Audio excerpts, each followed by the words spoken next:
नमस्कार, बहुत स्वागत है आप सभी का हमारे इस खास बुलेटिन में। मैं हूं आपके साथ ज्योति यादव। चलिए बुलेटिन की शुरुआत करते हैं। सीएम भजनलाल शर्मा ने आज पुंचरी का लौठा मंदिर और श्रीनाथ जी मंदिर में पहुंचकर पूजा अर्चना की। साथ ही सीएम ने लोगों के साथ जमकर फूलों की होली खेली। उन्होंने भगवान से प्रदेशवासियों की सुख समृद्धि और खुशहाली की कामना की और साथ ही सभी प्रदेशवासियों को होली की शुभकामनाएं भी दी है। इस अवसर पर मुख्यमंत्री ने मंदिर में पूजा करते हुए प्रदेश के विकास और नागरिकों की भलाई के लिए आशीर्वाद लिया। उन्होंने कहा कि सरकार प्रदेश के हर कोने में समृद्धि और खुशहाली लाने के लिए प्रतिबद्ध है।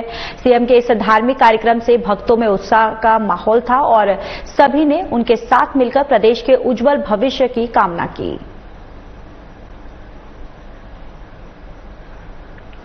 तो देखिए मुख्यमंत्री भजनलाल शर्मा लौठा मंदिर पर पहुंचे, जहां पर उन्होंने श्रीनाथ जी के मंदिर पहुंचकर पूजा अर्चना की और इसके साथ ही यहां पर उन्होंने लोगों को संबोधित किया और साथ ही साथ उन्होंने यहां पर रंगारंग जो कार्यक्रम प्रस्तुत किया गया उसको भी उन्होंने देखा। इसके साथ ही पूजा अर्चना के दौरान उन्होंने प्रदेशवासियों की सुख समृद्धि और खुशहाली की कामना की।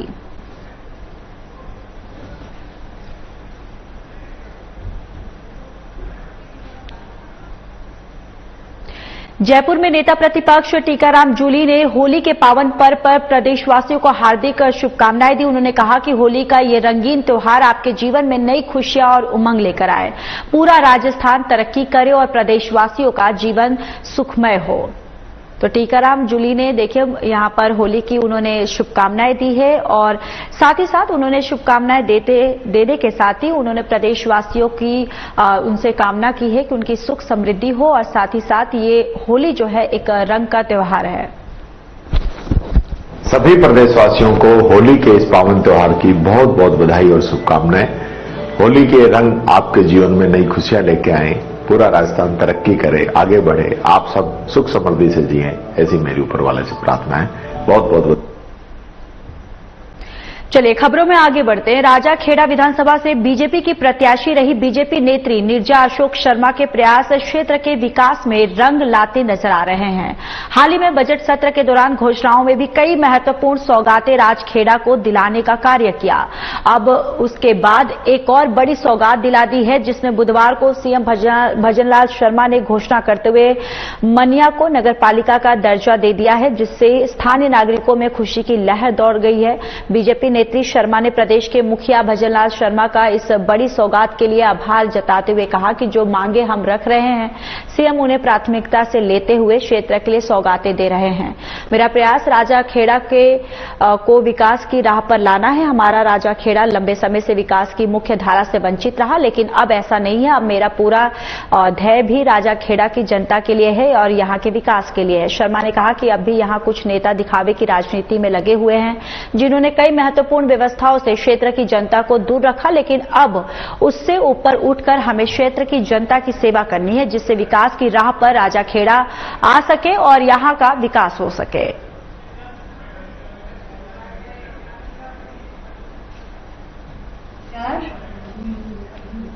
आज मैं आप लोगों को होली के त्योहार की बधाई देती हूं।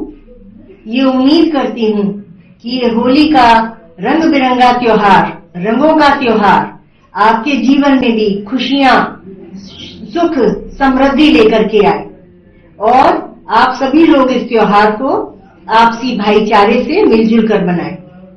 साथ ही मैं धन्यवाद देना चाहती हूं अपने सीएम साहब माननीय भजनलाल शर्मा जी को, जिन्होंने मेरे राजाखेड़ा क्षेत्र के मनिया को नगर पालिका क्षेत्र घोषित किया है और इससे मनिया में खुशियों का रंग बिखर गया है।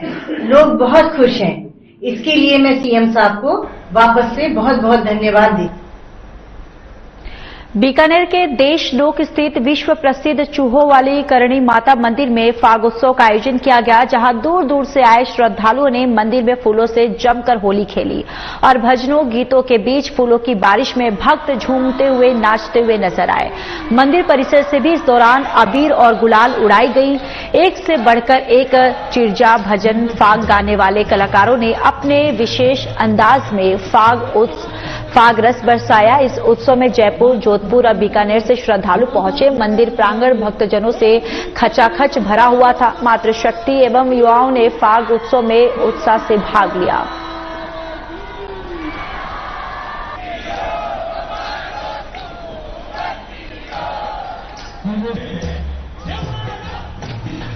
तो देखिए तस्वीरें आपको बीकानेर की दिखा रहे हैं, जहां पर करणी माता मंदिर में फाग उत्सव का आयोजन किया गया और इस उत्सव में बढ़ चढ़कर लोगों ने हिस्सा लिया है। श्रद्धालु जो है काफी बढ़ चढ़कर आए यहां पर और उन्होंने धूमधाम से होली खेली। फूलों की होली खेलने के साथ ही साथ एक दूसरे को रंग लगाया और यहां पर नाचते गाते हुए भी जो श्रद्धालु है तस्वीरों में दिखाई दे रहे हैं कि किस तरीके से इस रंगों के त्योहार में सराबोर होते हुए जो लोग हैं, जो श्रद्धालु हैं नजर आ रहे हैं। और यहां पर धूमधाम से फूलों की होली, रंगों की होली खेली गई है और श्रद्धालुओं ने जमकर एक दूसरे को रंग लगाया।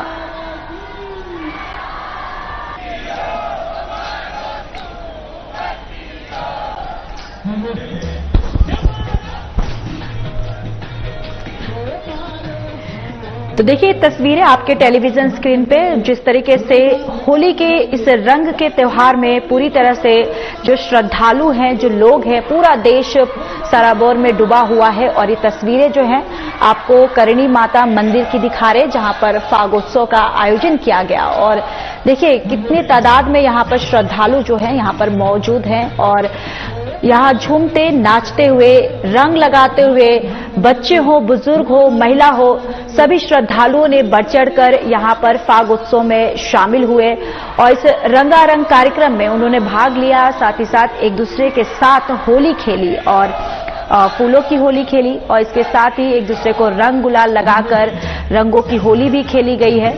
यानी कि तस्वीरों से अंदाजा लगाया जा सकता है कि इस त्योहार को लेकर किस तरीके से लोगों में एक उत्साह जो है वो नजर आ रहा है। इन तस्वीरों के माध्यम से अंदाजा लगाया जा सकता है जिस तरीके से यहाँ पर श्रद्धालु जो है वो बढ़ चढ़कर यहाँ पर पहुंचे हैं और इस रंग के त्योहार को पूरी तरह से सराबोर होते हुए नजर आ रहे हैं। मां करणी के दरबार में आज जो फागोत्सव मनाया जा रहा है उसमें समस्त राजस्थान से श्रद्धालु आए हैं और अपने भक्ति भावना से आए हैं। मंदिर प्रन्यास की ओर से सुरक्षा को ध्यान में रखते हुए यात्रियों के लिए सब सुविधा रखी गई है। सभी भक्तों को होली की हार्दिक शुभकामनाएं और सभी से मेरा निवेदन है कि मां का जो ये फागोत्सव है वो बड़े धूमधाम से और शालीन तक। धौलपुर पुलिस परिवार ने सभी जिला वासियों को होली की शुभकामनाएं दी। होली और रमजान के इस पावन अवसर पर धौलपुर पुलिस ने नशे का सेवन करके वाहन न चलाने की अपील की ताकि सभी सुरक्षित रहे। पुलिस प्रशासन ने जिले में शांति, सौहार्द और कानून व्यवस्था बनाए रखने के लिए विशेष इंतजाम किए। तो देखिए धौलपुर पुलिस परिवार को यहां पर पूरी तरह से जो पुलिस प्रशासन है उसने सभी प्रदेशवासियों को होली की शुभकामनाएं दी और इसके साथ ही उन्होंने लोगों से अपील की है कि नशे का सेवन करके वाहन जो है वो ना चलाएं और अपना और अपने परिवार का ख्याल रखें। और ये संकल्प जो है वो हमने लिया है कि ताकि लोगों से यहां पर वो लगातार उनके द्वारा वो ना चलाएं।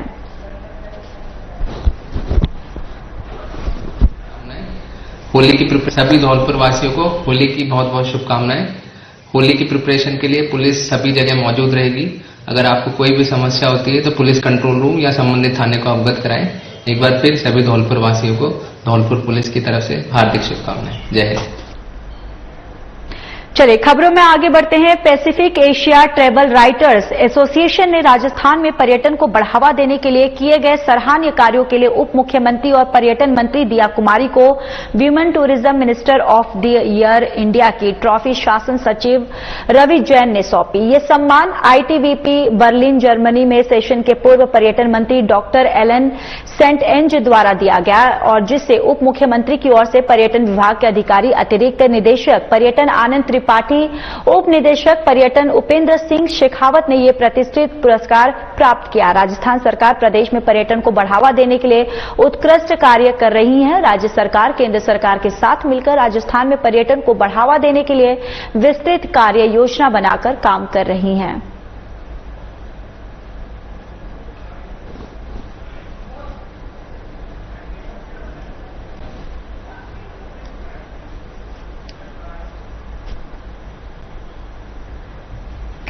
उच्च शिक्षा मंत्री डॉक्टर प्रेमचंदम बैरवा ने बुधवार को विधानसभा में कहा कि स्वामी विवेकानंद युवाओं के प्रेरणा स्रोत हैं और उनके नाम पर योजना रखने से युवाओं को प्रोत्साहन मिलता है। प्रदेश के युवाओं को गुणवत्ता युक्त शिक्षा देने के लिए राज्य सरकार संकल्पबद्ध है। उच्च शिक्षा मंत्री प्रश्नकाल के दौरान सदस्य द्वारा इस संबंध में पूछे गए पूरक प्रश्नों का जवाब दे रहे थे। उन्होंने कहा कि आर्थिक स्थिति शिक्षा प्राप्ति में कोई अवरोध न बने, पात्र युवा देश विदेश के अच्छे शिक्षण संस्थानों से शिक्षा प्राप्त कर सके, इसलिए Swami Vivekananda scholarship for academy excellence योजना में आंशिक संशोधन कर इसे और अधिक बेहतर किया गया है।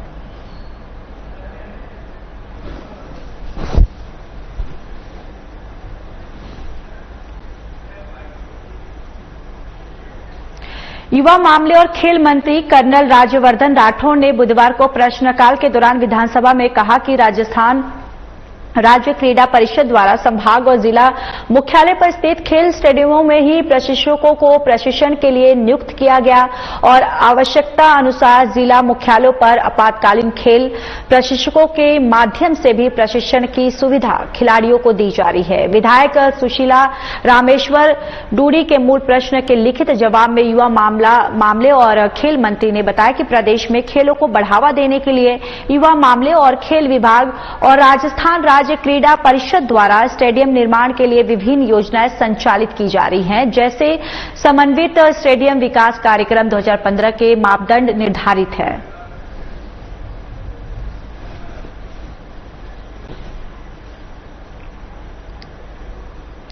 जल संसाधन मंत्री सुरेश सिंह रावत ने बुधवार को विधानसभा में कहा कि प्रदेश में विलुप्त नदियों को संरक्षित करने की दिशा में प्रभावी कार्य किया जा रहा है। करौली जिले की भद्रावती नदी का पुनरुद्धार किए जाने के लिए राज्य सरकार द्वारा कार्य करवाया जा रहा है। राज्य सरकार द्वारा रूपारेल, साबी और जोजरी नदी को पुनर्जीवित किए जाने के लिए डीपीआर का कार्य बजट घोषणा वर्ष 2024 से 25 के अंतर्गत करवाए जाने के लिए स्वीकृति जारी की जा चुकी है। जल संसाधन मंत्री प्रश्नकाल के दौरान सदस्य द्वारा इस संबंध में पूछे गए पूरक प्रश्नों का जवाब दे रहे थे। उन्होंने कहा कि जाखम बांध के अधिशेष जल को राजसमंद, चित्तौड़गढ़ और भीलवाड़ा के मेजा, भोपाल सागर और राजसमंद, नंदसमंद आदि संबंधों में किए जाने के बजट घोषणा वर्ष 2024 से 25 के अंतर्गत क्रियान्वयन के लिए 12.50 करोड़ रुपए की लागत से डीपीआर तैयार करने के लिए कार्यादेश 10 फरवरी को जारी किए गए हैं।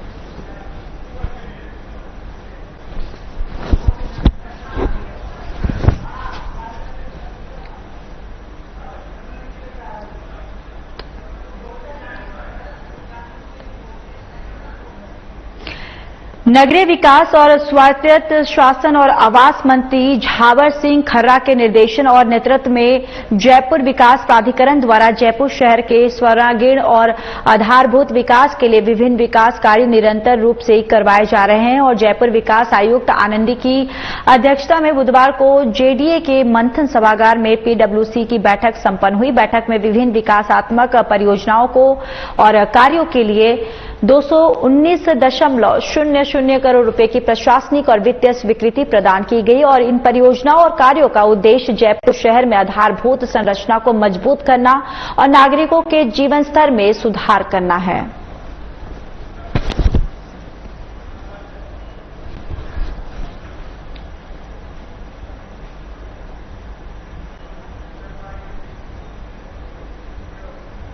चलिए खबरों में आगे बढ़ते हैं। मुख्य निर्वाचन अधिकारी नवीन महाजन ने जिला निर्वाचन अधिकारियों सहित निर्वाचन विभाग की गतिविधियों से संबंध अन्य अधिकारियों को निर्देश दिए हैं कि वे राजनीतिक दलों के साथ अधिक सहयोग और पारदर्शिता से काम करें। साथ ही मतदाता सूचियों के नियमित अपडेशन, चुनावी प्रक्रियाओं और निर्वाचन आयोग के बारे में प्रकाशित प्रसारित भ्रामक सूचनाओं, गलत तथ्यों और फेक न्यूज के प्रति सतर्क और सक्रिय रहकर सूचनाओं के प्रचार प्रसार पर रोक की कार्रवाई करें। वीडियो कॉन्फ्रेंस के जरिए उन्होंने बताया कि निर्वाचन आयोग चुनाव से संबंधी विभिन्न प्रकरणों और विषयों पर राष्ट्रीय और राज्य स्तरीय और राजनीतिक दलों के साथ बेहतर समन्वय, सहयोग और पारदर्शिता के साथ काम करने के प्रति गंभीर हैं।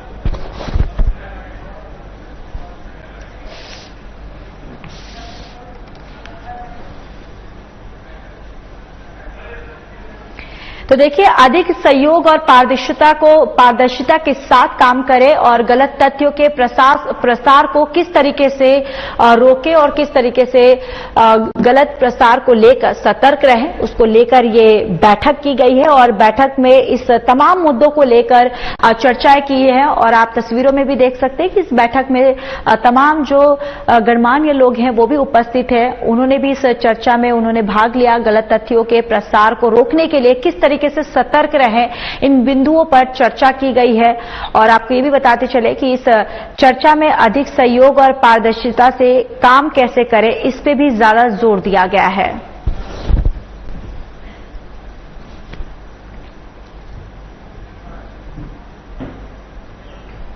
जयपुर विकास प्राधिकरण ने जोन 13 ग्राम बस्ती में नागोलाई तालाब के पास जेडीए पार्क की सरकारी भूमि को अतिक्रमण मुक्त करवाया और वहीं जोन 14 में निजी खातेदारी कर करीब 6 बीघा कृषि भूमि पर बने नवीन अवैध कॉलोनी को ध्वस्त करवाया, जहां जेडीए की कार्रवाई से अतिक्रमणकारियों में हड़कंप मच गया है। राजस्व और तकनीकी स्टाफ की निशानदेही पर प्रवर्तन दस्ते ने जेसीबी मशीन और मजदूरों की सहायता से अवैध अतिक्रमण को ध्वस्त कर अतिक्रमण मुक्त करवाया।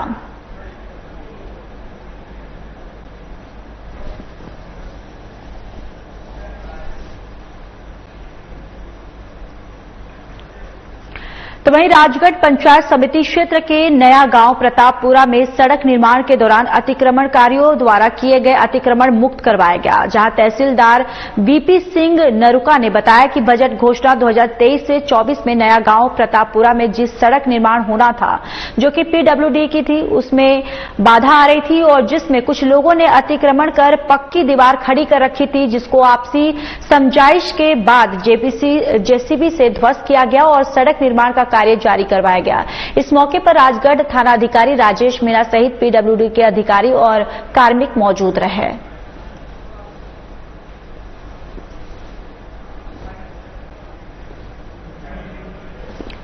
तो देखिए, यहां पर अवैध अतिक्रमण पर प्रशासन का पीला पंजा चला है, जहां पर जेसीबी से इस अतिक्रमण को ध्वस्त करवाया गया। यहां पर जिसने भी अतिक्रमण करके यहां पर रखा था, उनके खिलाफ यहां पर प्रशासन की तरफ से पीला पंजा जो है वो चलाया गया है। बुलडोजर के माध्यम से इस पर कार्रवाई की गई है। और आपको ये भी बताते चले कि इसके साथ ही ये भी सख्त निर्देश दिए गए हैं कि जो भी अतिक्रमण करके रखेंगे उस अतिक्रमणकारियों पर इसी तरह की कार्रवाई जो है वो की जाएगी। घोषणा 2023-24 में नया गांव प्रतापपुरा जो रोड बना हुआ था, पीडब्ल्यूडी का रोड है, उसके डामरीकरण का कार्य था, उसमें बाधा आ रही थी। तो एएम था पीडब्ल्यूडी और एसएचओ साहब और मैं मौके पे गया और वहां पे काश्तकार उनको आपसी समझाइश थे, उसके लिए एग्री किया। उन्होंने अपना जो अतिक्रमण था, पक्का डंडा भी था और तार वाड़ भी लगाई हुई थी, वो हटवा दी और अब वर्तमान में उसका कार्य प्रक्रिया उसकी शुरू हुई और जल्दी वो रोड पूरा। जयपुर मेट्रो राष्ट्रीय पर्वों, त्योहारों और उत्सव के दिनों में भी जनता के प्रति अपना सामाजिक सरोकार पूरी तरह से निभाता रहा। इसी कड़ी में आगामी 14 मार्च धुलंडी के दिन निर्धारित टाइम टेबल सुबह 5:20 से 2 बजे तक मेट्रो ट्रेन की यात्रा सेवाएं बंद रहेंगी। तो वहीं दोपहर 2:10 में रात 10 बजे से 10:21 से अनवरत मेट्रो सेवाएं संचालित की जाएंगी। मेट्रो प्रशासन की तरफ से जयपुर के नागरिकों से अपील की गई है कि धुलंडी के दिन वे अपने मित्रों और रिश्तेदारों के संग मेट्रो में यात्रा का आनंद ले, लेकिन मेट्रो परिसर, प्लेटफॉर्मों और मेट्रो ट्रेनों में रंग डालने, रंग खेलने और हुड़दंग करने की पूरी तरह से मनाही है। मेट्रो यात्रियों के लिए गुलाल रंग और पानी से भरी पिचकारियां, गुब्बारे और बोतलें ले जाने पर रोक रहेगी। इसके अलावा रंग से सने कपड़ों से मेट्रो परिसर और ट्रेनों को गंदा करने की भी मनाही है और ऐसा करने पर मेट्रो रेलवे एक्ट 2002 के तहत न्यूनतम 200 रुपये का जुर्माना निहित है।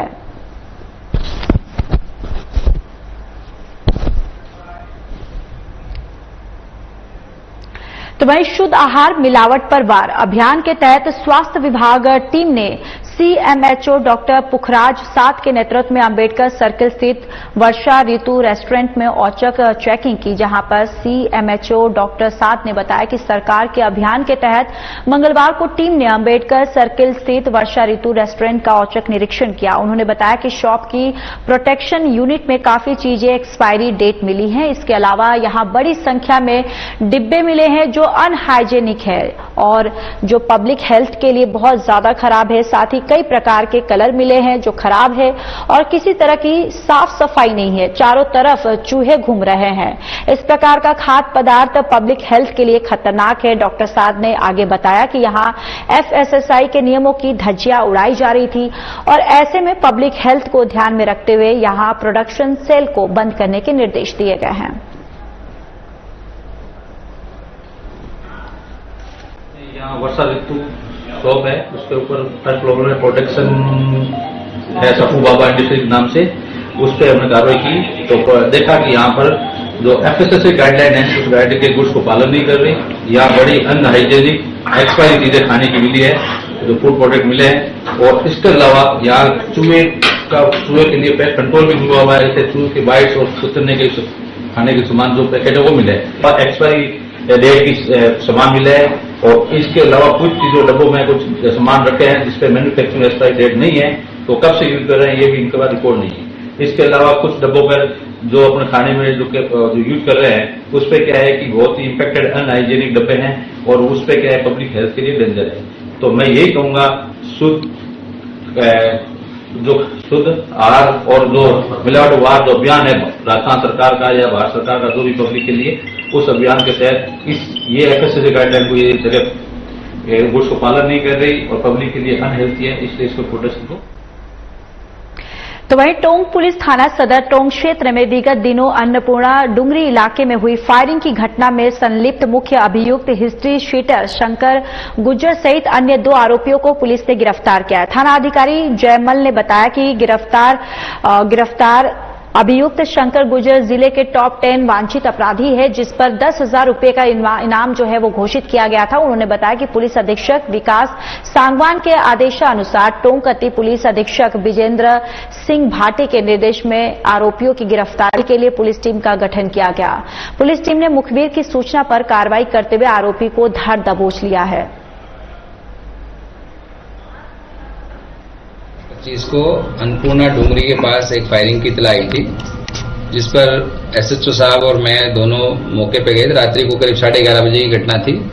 वहां जाने से ज्ञात आया कि शंकर सोरण और उसके 2 साथी मोटरसाइकिल पर आए, जिन्होंने अजय नाम के एक व्यक्ति के फायर करके गोली मारी थी। हम लोग हॉस्पिटल पहुंचे, जहां अजय ने मतलब इन दोनों का नाम बता के शंकर का नाम बताते हुए और दोनों व्यक्तियों पे आशंका बताते हुए प्रकरण दर्ज कराया था, जिसपे प्रकरण दर्ज करके इसकी तलाश करते हुए आज इसको हमारे अधिकारियों ने भी गंभीरता से लिया। एसपी साहब ने टीम बनाई, उस पर कार्रवाई करते हुए आज सदर थाना अधिकारी की नेतृत्व में उनकी टीम ने इन तीनों जो आरोपी थे उन तीनों को गिरफ्तार कर लिया, जिसमें मुख्य आरोपी है वो शंकर सोरण है, जो थाने का हिस्ट्री शीटर भी है, टॉप 10 में वांटेड भी था और ये 10,000 रुपए का इनामी भी है। ये आपराधिक प्रवृत्ति का व्यक्ति है और इसके खिलाफ करीब 9 प्रकरण दर्ज हैं। ये शंकर सोरण की और परिवादी ने जो इनके जो फायरिंग की जो घटना है वो उन्हें इस तरह से बताया कि हमारे आपसी कोई पुरानी रंजिश थी, इस बात को लेकर हमारे झगड़ा हुआ और उस पर उसने मेरे को जानलेवा हमला करते फायरिंग कर दी थी। शंकर सोरण द्वारा जो घटना में प्रयुक्त हथियार था वो हथियार भी जब्त कर लिया गया है, उसकी मोटरसाइकिल बरामद कर ली गई है और अभी इनको जो है कोर्ट में पेश करके आगे की कार्रवाई की जाएगी। हत्या का भी बताते हैं मामला इसके ऊपर। ये सही बात है कि ये शंकर सोरण थाने का हिस्ट्री शीटर है और इसके ऊपर जो वर्ष 2016 के अंदर एक जो है वो नाबालिग के साथ पॉक्सो के साथ जो है हत्या का भी प्रकरण दर्ज हुआ था और ये इसके अलावा भी इसके साथ आर्म्स एक्ट के मारपीट के कई सारे मुकदमे हैं। आरोपी बहुत शातिर है, कोई इलेक्ट्रिक डिवाइस यूज नहीं करता है। ये ज्यादातर आजकल जैसे अमूमन अपराधी सभी लोग मोबाइल वगैरह इस्तेमाल करते हैं, ये ऐसा है कि जो कोई भी इलेक्ट्रॉनिक डिवाइस यूज नहीं कर रहा था, तो इसको मैनुअल तरीके से ही जो है थाने की टीम ने सोर्स डेवलप करके मैनुअल तरीके से ही इसका पीछा करके उसको नैनो बूंदी से दबोचा है। कितनी टीमें थी? 3 व्यक्ति गिरफ्तार हो गए, जिसके अंदर एक तो शंकर सोरेन है और चलिए, इस बुलेटिन में मेरे साथ फिलहाल के लिए बस इतना ही। बाकी देश और दुनिया की तमाम बड़ी खबरों के लिए जुड़े रहिए हमारे साथ। नमस्कार।